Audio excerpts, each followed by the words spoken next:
Hello, welcome everyone to this video in which today I'm going to be talking to you a little bit about the solution that we've built to help companies, among which are many of our clients, in meeting requirements under the Network and Information Security Directive 2. With our partners ServiceNow and also Tanium, we have realized and built over the last months iteratively an end-to-end solution to really help companies to digitize their information security and cybersecurity frameworks that are required in NIS2 in a single digital platform. This video is part of a three-part podcast series where we are in the first video talking about NIS2 and the generic challenges together with my two guests, Raymond Bierens from the Connect to Trust Foundation and Edwin van den Heuvel, Director Product at Tanium.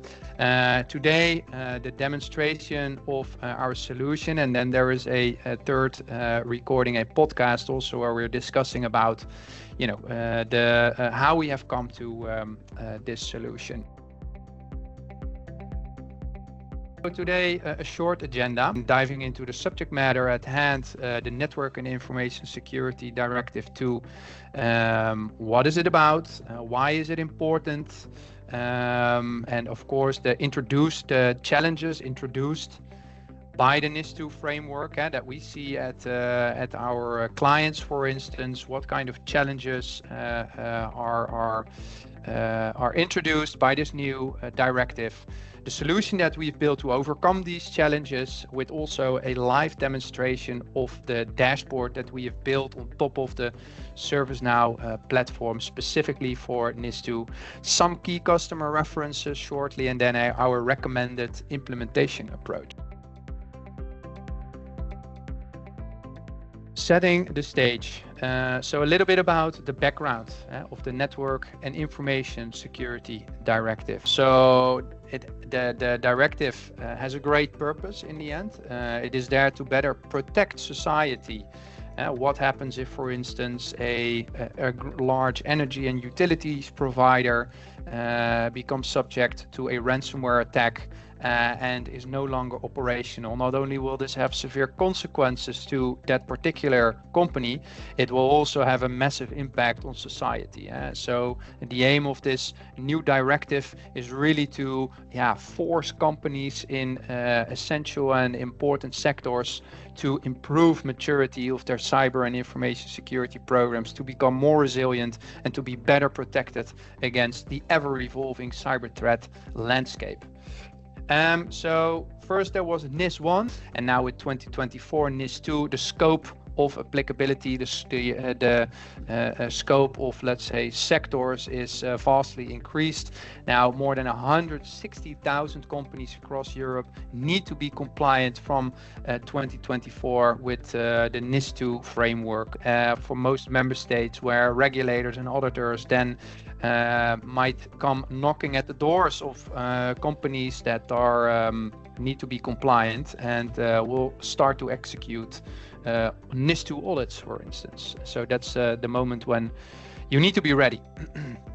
So again, a great purpose to better safeguard society. I think that's also very much what the discussion should be about. Instead of the checkbox exercise, doing the very minimum to be compliant. I think it's important to ask ourselves the question, why are we doing this in NIS2? It's not to just be compliant. Being compliant is doing the utter minimum. And being compliant actually doesn't mean that you are 100% protected against cyber threats. And that's also what we see. We see a lot of typically business stakeholders, decision makers that look at risk management through a binary gauge, through a compliant gauge. So it's either it's either 0 or 1. You are compliant or not compliant. If we look at it from a risk perspective, risk is a gauge, so it goes from green to red. And we are looking to help companies and enable companies with the right instruments to really truly monitor that gauge, that thermometer, so to speak, to make informed decisions is to further allocation of investments to basically reduce residual risks that companies are exposed to. As I said, the conversation really in our view, it shouldn't be about how am I going to be compliant? No, it should be about we need to be compliant. Why do we need to be compliant? Because we need to make sure that we are resilient as an organization. We need to be protected against cyber threats. So things like ransomware, Trojans, but also phishing and DDoS attacks. What about the constant, let's say, increasing dependency on our supply chain, on our third parties?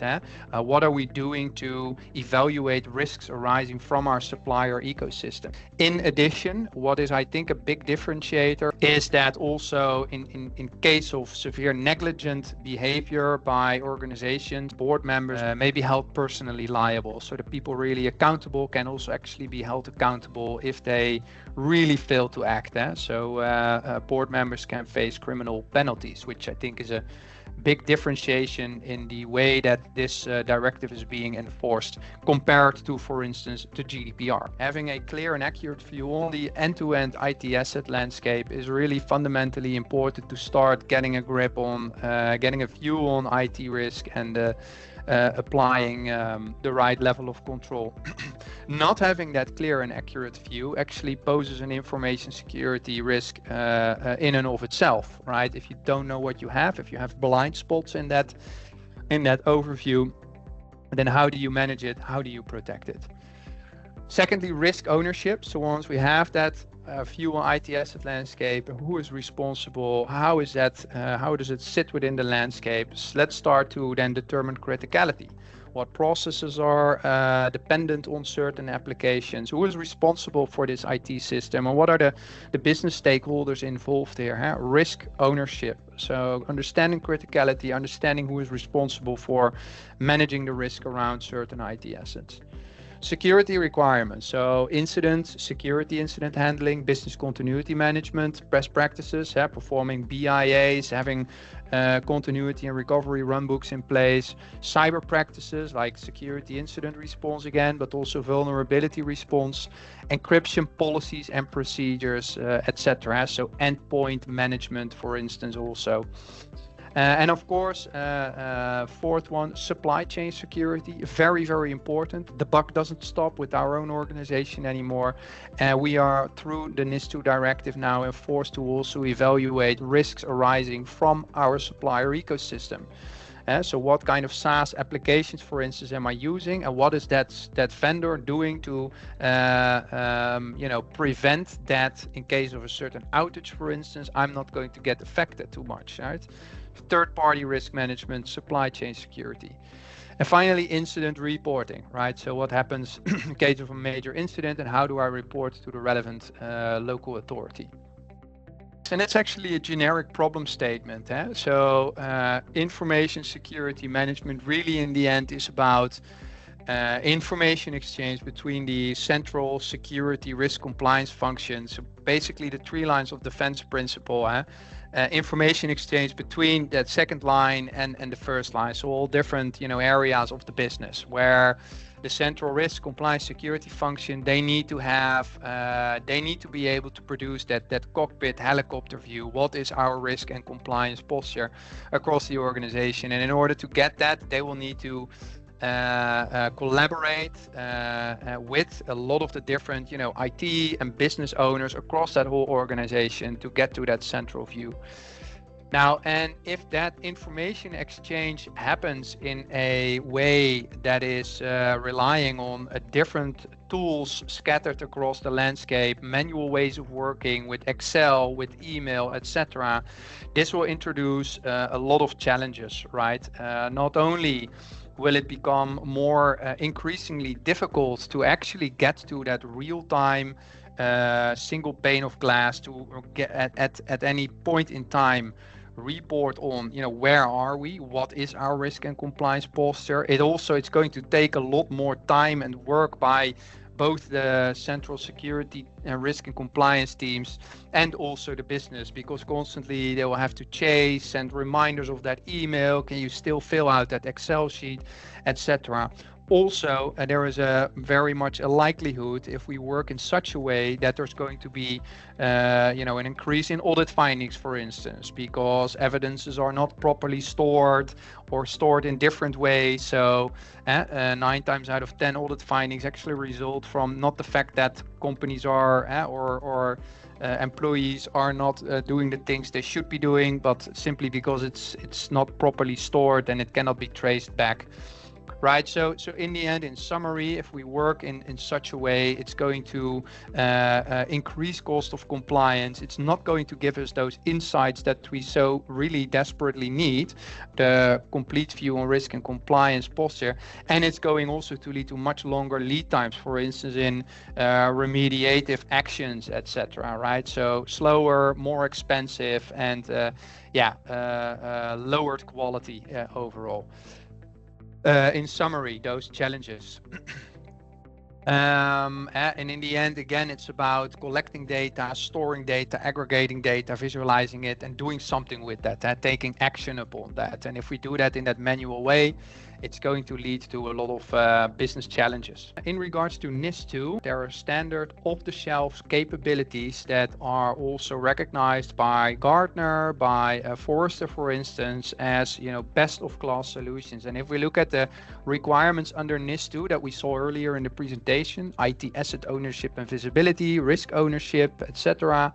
Actually, for all of those different domains, we have mapped out the standard products of ServiceNow that map very, very well one-on-one with those requirements. So standard products, we don't have to reinvent the wheel, that we can map perfectly, onto those requirements. So where the glove fits, you could say. It's and this is why we really believe that ServiceNow lends itself perfectly to accelerate your digital transformation journey towards that NIS2 framework.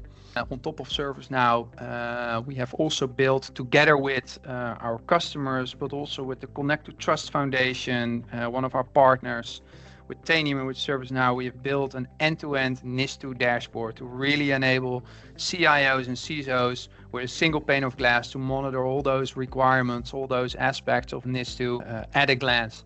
But I think what's important also to underline here, that for me, I always say a dashboard is just a dashboard, right?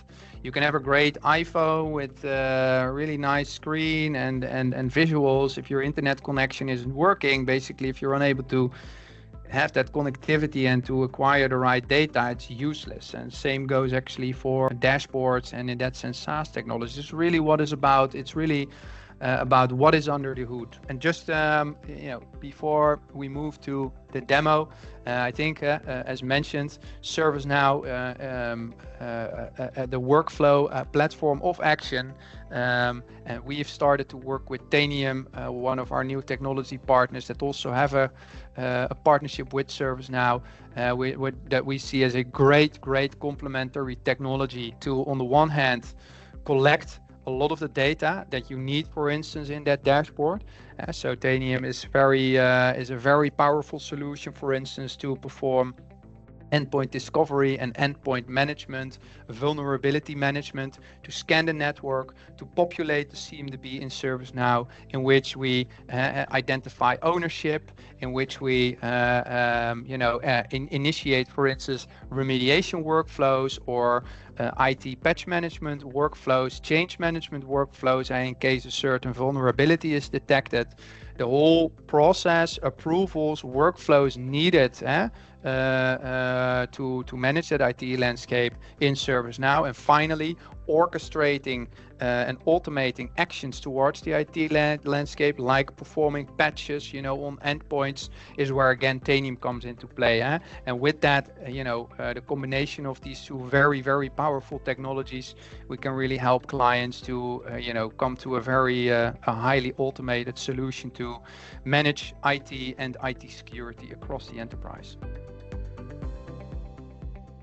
And actually, over the last couple of months, we have been collaborating with clients, with Tanium, with ServiceNow, but also with the Connect2 Trust Foundation, a great institute that connects a lot of different organizations, security professionals around the Netherlands, but also in Germany, in sharing knowledge around cyber threats, around best practices, and together with a lot of the members of Connect2 Trust, and again with our partners ServiceNow and Tanium, but also with our clients, we have worked towards a uniform, a standardized dashboard that we've built on top of ServiceNow. And I think before we go into depth, one of the big things that actually we've learned is that there can be no such thing as a standard NIS2 dashboard, right? There will always be some tailoring needed depending on the context that you are operating within. The great thing is that ServiceNow allows you to do that, because reporting and dashboarding capabilities in ServiceNow are not only endless, they are also endlessly flexible. So whatever you see today, we can adjust it. We can add reports, we can add visualizations. And I think, again, the most important message here is that you remember that it's about what's under the hood, right? The visualization is just a visualization. The great thing is that within ServiceNow, together with Tanium, not only can we visualize the data, we can also manage the processes, right? End to end within one platform. So no more need to integrations to other tools or to Power BI solutions. It's all in one technology platform. So we've organized our NIS2 dashboard, as I mentioned, over the last few months in a number of chapters. NIS2 compliance, NIS2 cybersecurity, third-party risk, continuity management, and asset and services management. Just a snapshot of some visualizations of key attributes of the data. So for instance, number of controls implemented across the organizations, number of degree of effectiveness of controls. I also see a breakdown, for instance, for my Nis2 framework, the controls derived from the framework that are compliant or not compliant, where some work needs to be done. I also have a breakdown towards, for instance, entity types, which is basically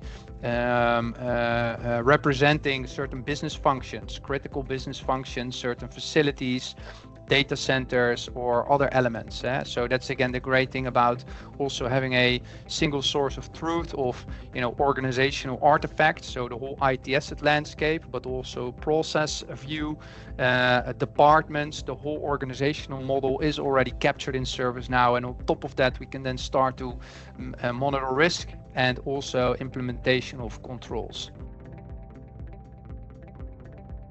An additional section on cybersecurity. So for instance, something about major security incidents not reported to the CSIRT, security agents, incident effectiveness, and a lot of other visualizations. Of course, something about our third-party landscape. So what kind of risk scores do we see per supplier? Number of open third-party risk assessments, for instance. So we can at a glance see how much work is still pending at the supplier side. We have a section about business continuity management, for instance, certain BIAs with a critical score, services that are services by impact tolerance. So what kind of RPOs are we seeing? Critical assets that do not have continuity or recovery plans associated, and then also certain services with issues. And finally, a breakdown specifically more towards let's say assets and services. So here we can also, for instance, filter on certain entities, and entities in ServiceNow basically represent any kind of artifact. So it could be a business service, it could be an application, it could also be a vendor. And here we can see that, from an organizational standpoint, we can really filter on and report on risk, compliance, and security within one, let's say, pane of glass. Shortly about our approach, despite us taking a technology first approach, which means let's try to follow a standard, let's follow a best practice provided, for instance, by the ServiceNow solution frameworks. That have being said, it's essential that we then also formulate a roadmap that can help the organization understand how am I going to change my way of working. And the starting point there is to actually perform a sort of as-is analysis, right? And there, business expertise really is needed to have a meaningful dialogue with, the business to understand how are, for instance, the 3 lines of defense currently organized and what needs to change there. What kind of recommendations do we have there? Similarly, for processes like how are you executing your risk assessments? How are you managing your third-party risks or your BIAs? Getting first an understanding of how you are working today so that we can make a mapping, a comparison, a gap analysis to the standard provided by ServiceNow. Having that business expertise and following a holistic approach is really essential to, come to a roadmap and an approach that is going to resonate and that is going to lead to successful outcomes. I think in addition to the technology, what we also can offer, of course, is a lot of lessons learned, accelerators, so standard maturity assessments, compliance content packs, so preloaded all of the NIS2 controls into the solution to really get you up to speed when we are implementing the baseline. Project templates, so we have standard methodologies for all of the disciplines, following best practices with process guidelines, etc. Of course, a lot of adoption and training assets, which are really needed and important, we see, for organizations to be able to maximize the value, to get the maximum adoption by the user community. Quick reference cards, lots of videos and materials. Automation use cases, so think for instance about control automation in regards to vulnerability response. We have pre-configured, let's say, configuration sets that will allow you to leverage the data that you already have in your platform or that you are absorbing in your platform to, for instance, automate control testing activities to really realize business value, hard benefits. The dashboard that you have just seen, of course, comes off the shelf and of course user stories, standard user stories to really get you started and accelerate the implementation journey. Now, and from an approach standpoint, I think the most important thing is that in order to come to a tailored, fitting roadmap and approach, an initial assessment is very crucial. So to understand where you are, what kind of tools and technologies do you have in place, where are the main pain points, to from there focus on quick value realization. So roadmap initiatives that lead to value realization really soon, and then we can start to build upon that. So the additional steps 2, 3, and 4 may very well deviate, may very well look different as an outcome of step 1.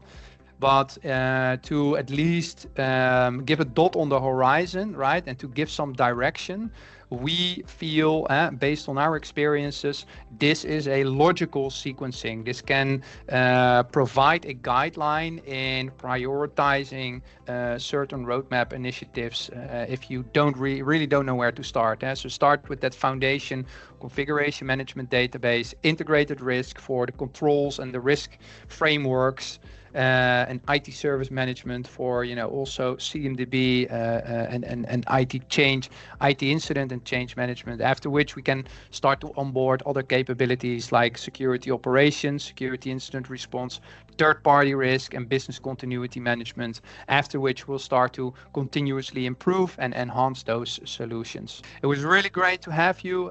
Thank you so much for watching and hope to see you next time.